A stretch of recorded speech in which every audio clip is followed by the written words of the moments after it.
और जिस तरह की इनिंग उन्होंने खेली और जिस अंदाज से खेली और जिस स्ट्राइक रेट से खेली, ये हमारे बैट्समैनों के लिए बहुत कुछ सीखने के लिए छोड़ जाएगी। अस्सलाम वालेकुम दोस्तों, कैसे हैं आप? उम्मीद करता हूं सब खैरियत से होंगे। मैं हूं मोहम्मद सदीक और आप देख रहे हैं मेरा YouTube channel Sadiq cricket analyst. PSL जारी है। रात पेशावर ज़ल्मी और क्वेटा ग्लैडिएटर्स के माबैन मैच हुआ। आपने देखा क्या ज़बरदस्त मैच हुआ यार। इस मैच पर बात करते हुए सबसे पहले शुरू से बात करते हैं। पेशावर ज़ल्मी के कैप्टन बाबर आजम ने टॉस जीतकर पहले बैटिंग करते हुए मुकर्ररा 20 ओवर्स में 2 विकेट्स के नुकसान पर 240 रन बनाए, जो कि बहुत बड़ा टारगेट था। अगर पेशावर ज़ल्मी की बैटिंग की बात करें तो पेशावर ज़ल्मी की जानिब से बाबर आजम और साइम अयूब ओपनर आए और उन्होंने जिस तरह से इनिंग का आगाज किया वो बहुत ही जबरदस्त था।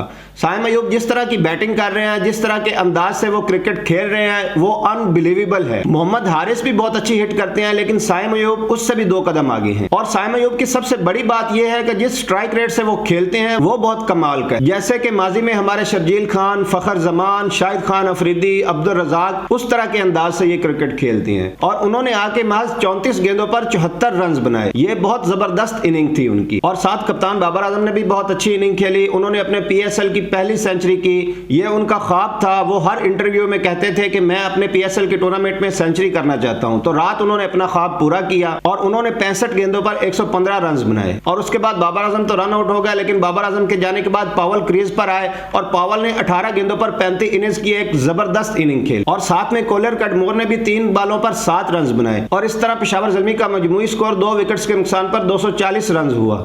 और ये एक बहुत बड़ा टारगेट था क्वेटा ग्लैडिएटर्स के लिए, जिस तरह की क्रिकेट क्वेटा ग्लैडिएटर्स टूर्नामेंट में खेल रही है। लेकिन ये उसके बिल्कुल बरअक्स हुआ।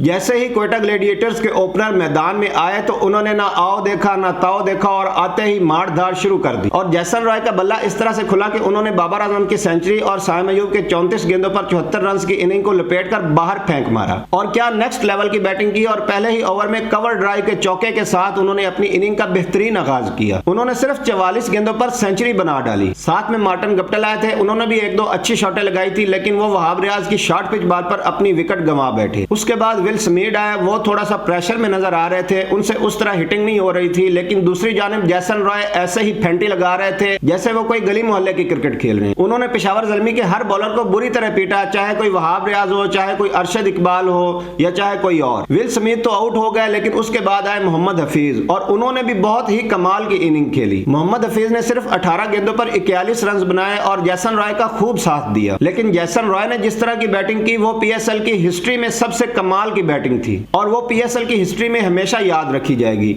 उन्होंने सिर्फ 63 गेंदों पर 145 रन की लाजवाब इनिंग खेली और वो नॉट आउट गए। और मजे की बात यह है कि विनिंग शॉट भी उन्हीं के हिस्से में आया और उन्होंने एक छक्का लगाकर इनिंग का जिस तरह से इख्तिताम किया वो काबिल रश्क था। और रावलपिंडी की इस तरह की फ्लैट पिच पर जिस तरह से जैसन रॉय ने बैटिंग की, बाबर आजम की सेंचुरी भी इसके आगे सेल्फिश इनिंग नजर आ रही थी। साइम अयूब ने बहुत अच्छी इनिंग खेली, लेकिन बाबर आजम की इनिंग उस तरह की नहीं थी जिस तरह के साइम अयूब और जैसन रॉय ने इनिंग खेली। और क्वेटा ग्लैडिएटर्स ने 18.2 ओवर्स में 2 विकेट्स के नुकसान पर यह टारगेट आसानी से हासिल कर लिया और 10 गेंदें पहले यह मैच जीत लिया। जैसन Roy man of the match रहे और जिस तरह की इनिंग उन्होंने खेली और जिस अंदाज से खेली और जिस स्ट्राइक रेट से खेली, ये हमारे बैट्समैनों के लिए बहुत कुछ सीखने के लिए छोड़ जाएगी। मैच जीतने के बाद जैसन रॉय से बात भी की गई तो जैसन रॉय से पूछा गया कि ये आप किस तरह की क्रिकेट खेल रहे थे, तो उन्होंने कहा कि मुझे यही कहा गया था कि जाते ही आपने अटैक करना है और मैंने अपने आप को बिल्कुल कूल डाउन रखा और मैंने अपनी बैटिंग को एंजॉय किया। हर शॉट के बाद मैं स्माइल करता था और छक्के लगाता था और वैसे ही होता गया। ये थी इस मैच की कहानी। और क्वेटा ग्लैडिएटर्स के रात को जीतने के बाद अभी भी कहीं ना कहीं उनकी प्लेऑफ में जाने की उम्मीद थोड़ी सी बाकी है। अगर पेशावर ज़ल्मी अपने आने वाले दोनों मैचेस हार जाए और क्वेटा ग्लैडिएटर्स अपना आखिरी मैच अच्छे रन रेट से जीत ले तो वो भी प्लेऑफ में जा सकते हैं। ये तो हुई रात वाले मैच की कहानी। आज भी एक बहुत बड़ा मैच होने जा रहा है जो कि इस्लामाबाद यूनाइटेड और लाहौर कलंदर्स के माबैन होगा। और पॉइंट्स टेबल पर ये दोनों टीमें टॉप पर हैं। लाहौर कलंदर्स पहले नंबर पर है और इस्लामाबाद यूनाइटेड दूसरे नंबर पर है।